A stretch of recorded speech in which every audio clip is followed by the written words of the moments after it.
What's up, everybody? Another episode of Creative Speak. We have a very special guest today. One of my good friends. I consider him like a brother. He's family now. An artist, an amazing dancer, an amazing human being, and I feel like what's so cool about LaRodney is he can kind of be in any space, any room, and you can feel comfortable. And I just would love for y'all to get to know him and what he does more. So without further ado, if you just introduce yourself a little bit, tell us about yourself. Dang, I feel like you need to speak at my wedding. Maybe. So yeah, I am LaRodney Freeman, and I am the dance instructor here at Workshop. Yeah. How much more you need? Well, honestly, we can dive right in. Yeah. So for me, you're the dance instructor at Workshop Houston. That's obviously an important job because we have a dance shop. Right. So I kind of just want to get a little more information about your background in dance and how you even started. How did you choose dance? How did dance choose you? Well, I would kind of say that I chose dance, but then at the same time, dance is one of those things where it kind of chooses you because it's not for everybody. Yeah. Some people can't dance. This is true, and some people have tried and Yeah. cannot. Yeah. I have actually taught some of those people. But so I started in theater. I was a really heavy theater kid. Yeah. Like, that was my thing. That's awesome. And so I started that like in kindergarten. Wow. And did it all the way up until high school. And it got to maybe like my junior year in high school, and I knew that I had already had a scholarship to Oklahoma City University. Wow. For theater.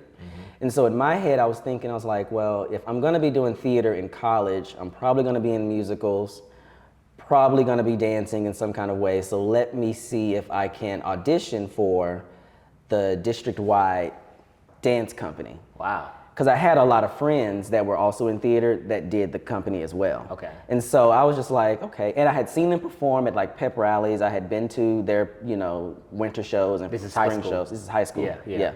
Junior year in high school. Well, actually at the end of sophomore year, because Okay. that's when I auditioned. But I was like, I have to learn dance some kind of way. So let me go ahead and audition. Was absolutely horrible. Wow. So I was really feeling the point in the conversation where you said the audition was horrible. Yeah. So please dive into that because we have to let people know, like, we don't always just win. Yeah, it was trash. It was trash. I'm not gonna lie. Yeah. And they gave us, it was one of those kind of auditions where it's like everybody comes in, of course you get your number, and I can see you now. and I was just so excited, didn't know nothing. But they had one of the company members, like one of the lead company members, teach, a dance or whatever. They like led us in a warm up and then, some choreography. And I was just having the hardest time picking it up. Like it was bad. You had to learn bad. it on the spot, basically. We had to learn it on the spot. However, you had like a day or two to like go and like rehearse and do that, and then you came back and did it in front of a The panel. judges, yeah. Yeah. Like y'all were panel. going groups at a time. Yeah, 4 at a time. 4 at a time. And I don't know what, I felt like by the time I had gotten to actually audition, that I felt good enough about it. Like I knew that, my lines weren't where I needed them to be, or like I knew that I didn't look like everybody else. But one thing I had that I can say a lot of them didn't was I had good feet. Okay, and is this because in theater you've done it before? I just naturally had good feet. Wow, so you just naturally had, I'm guessing when you say good feet, explain that in I just terms. had, so a lot of, for lack of better words, a lot of black people have flat feet. Like me. Flat feet. And so my feet, I have a little bit of an arch Got you. under there.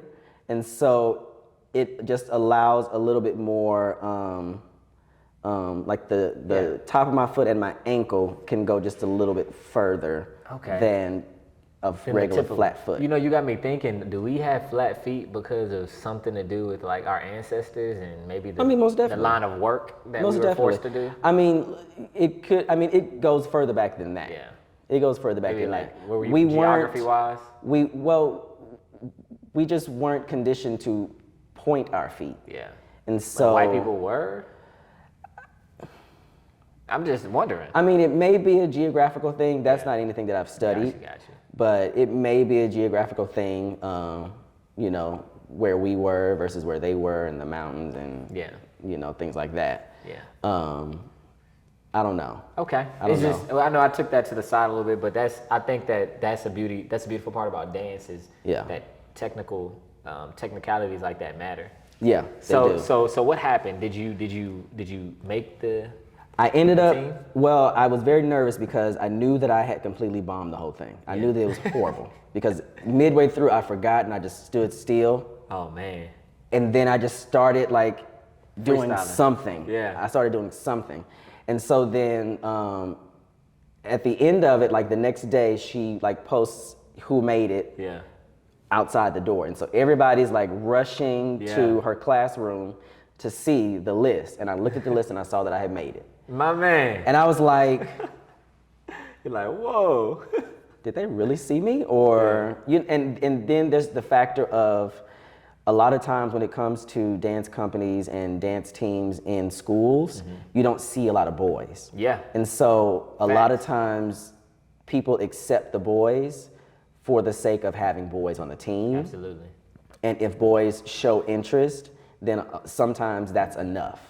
And so I think a part of me was like, okay, well maybe this is why I'm being accepted. But after, you know, years and years and years and years and years went by after I had, in my dance career, and I saw her again, my first dance teacher, and she was like, you had potential. Wow. And I saw the potential in you. And she gave you a chance. And she gave me a chance. And so that lit a spark under you that made you want to be a dancer. Yeah, I totally left that scholarship from Oklahoma City and was like, oh, I'm gonna dance. Wow. I'm gonna dance. So you changed your career path based off of something that you enjoy doing. Yeah. That's pretty courageous that's courageous as a creative, because I feel like when you are a creative, which I think everybody is, it's the people that take a chance on their happiness versus on what they feel like they have to do. Yeah, because a big part of me going to college initially was where I can get a scholarship to. Absolutely, money. And if I'm not getting a scholarship, then I'm not going to that school. Right. But it got to a point to where I told my parents, I was like, well, this is what I want to do. And so that's it. Like, so you're very strong-willed. I was very strong-willed at that time, and I was just like, I don't want to do anything else. This is what I know this for a fact. I don't want to do anything else. I don't want to go into college and do theater anymore. I want to dance. Wow. And then I was also inspired by watching like Alvin Ailey. Yes. And, watching different versions of the Nutcracker and seeing the beautiful dancers and once I made it into the company, then it was just like dance was everything for me. Absolutely. You fell in love with it. I fell in love with it. And so it just kind of went from there. And maybe this was, and I didn't change my mind until my senior year. Okay. And it wasn't until the second semester of my senior year that I was like, okay, I'm definitely gonna do this. And my dance teacher, she went to Sam Houston State University. Okay. And so then she was like, well, they're having auditions this weekend. So if you wanna go, then one of the other dancers is going. Wow. And so I hitched a ride that weekend, and we went to the audition. And this girl, she ended up becoming my like best friend. Wow. In college, we ended up being roommates and everything else. But hitched a ride with her. We went down there, auditioned, and waiting to hear back. I hadn't even applied to the school yet. I just went to the audition. And you auditioned. And I auditioned. Hadn't even applied to the school yet. Yeah. But I auditioned, and then we got the word back, and she was she was like one of the officers of she was the an dance amazing company. dancer. She was a beautiful dancer. Yeah. But she didn't get in. What? But I got in. Whoa. Yeah. How? I don't know. A part of me feels like it's that same thing that I felt got me into the high school dance company was that I was a boy. Yeah. I was a guy. How did your friend feel? She didn't feel too upset by it because she could still do other things. Because her main focus was, I think she wanted to be. She's a chemist now. Yeah. Okay. She's a chemist now. She was gonna be good. So she initially was going to go for like dance and forensic chemistry or something like that. Gotcha. But then she ended up just, since she didn't do the dance thing, gotcha. just did that, and so she's a chemist now. So your dance story is incredible because I feel like it's something that you decided to try out, fell in love with, scratched everything that was planned for you, and you went the path less traveled. Yeah. So then I'm assuming that throughout college you're like excelling in skill level. I am. Yeah. Dance is first and foremost in everything that I'm doing, which in turn messed me up. Okay. A little bit. Let's talk about this because it messed me up a little bit because I was so focused on becoming a dancer and wanting to dance professionally that I neglected the academic part of college. And what advice do you have for young creatives that know that they're gonna be successful, that feel like creativity is for me? What do you have to say to them there's about always room. There's always room for the academic part of it. Absolutely. There's you need always it, right? room for that. You need it. Well, it just depends on what your goal is. Yeah. If your goal is to go to college, then ultimately your goal is to get a degree. Yeah. Right? Because if you don't want to get a degree, then you can go to a conservatory or you can go you can get somewhere else. You get like a training school. Right. If doing your art or doing your skill, your job, your trade or whatever, if that's your goal and getting a degree is not your goal, then don't go to college. Yeah. Don't waste that money. Don't do that. Don't waste that time. And college ain't cheap. It's not. It's not at all. I mean, at that time, Sam Houston was pretty cheap. But Sam Houston was pretty cheap. Now, I don't know what it is now. When did you graduate?